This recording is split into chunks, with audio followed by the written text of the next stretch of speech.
Welcome to the Retire with Peace podcast, the podcast where we help you create a fulfilling and stress-free retirement. Each week, we bring you expert advice, practical tips, and inspiring stories to help you plan and live your best retirement life. Whether you're nearing retirement or already enjoying your golden years, this podcast is here to support you every step of the way. Let's embark on this journey together and discover how to retire with peace. Welcome back to the Retire with Peace podcast. As always, I'm your host, Dave Zaegel. Today, we're going to review a misconception in the big, beautiful bill that was passed a couple weeks ago. We covered a lot of details of that bill 2 episodes ago. We've been continuing to hear a lot of misconceptions, and really a lot of it's just more opinions and skewed facts. But there's one in particular that I want to make sure we clarify because it does impact retirement planning substantially. And we just want to make sure that there's no misconception on this whatsoever. The misconception that we keep hearing, we still hear people repeat this. We have been receiving questions on it. And the misconception is that this bill makes it so that Social Security is no longer taxed. That is flat out not the case. So if you're hearing that, if you're thinking that, strike that from the list. That is not the case with this bill. Now, what are people referencing when they're mentioning that? In the bill, there is now an extra standard deduction for seniors. So you have a standard deduction on the tax return. Seniors already had an additional standard deduction on top of that. Now there is an extra $6,000 per person for qualifying seniors. So there's already income limits for this. And we covered this on the previous podcast episode 2 weeks ago.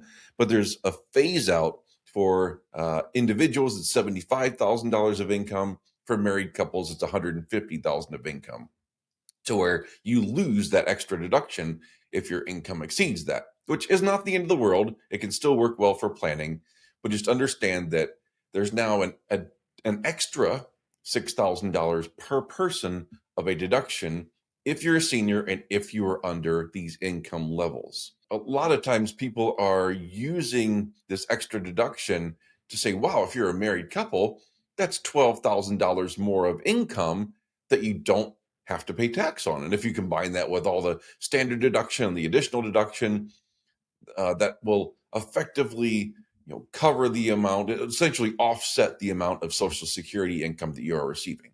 Well, that's neat. And for some people, it does offset it, but that does not mean that Social Security is no longer taxed. That Social Security income is still being included as income on your tax return. Now, if you have a low income, then you may have already been excluded from Social Security tax. That's not changing. So, for example, I'm going to pull up the numbers here because they change every year.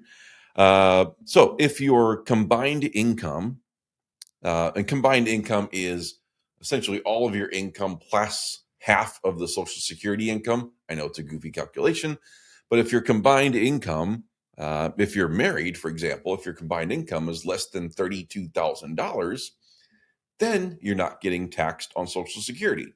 That's been the case for a while. That's not new with this bill. So that still remains in place. Anything over that and taxes on Social Security start to kick in. Just to recap, in no way does this bill eliminate tax on Social Security. It does help seniors by reducing the amount that all of their income is taxed, because you're getting this extra $6,000 deduction per person as long as you are under the income limits that we mentioned.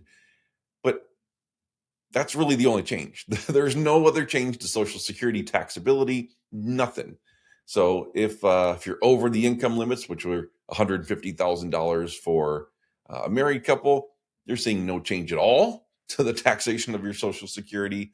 And if you're under that amount, then yes, you're getting an extra standard deduction, but that it doesn't directly impact how much Social Security is taxed at all. So just clarifying that, because I've been hearing this a lot And I've had people come up and ask me like, "Oh, this is great. Social Security isn't taxed anymore." I'm like, "No, no, no, no, no. No, that is not the case at all." I don't know where that's coming from, but people are still claiming that that's the truth, and it is not.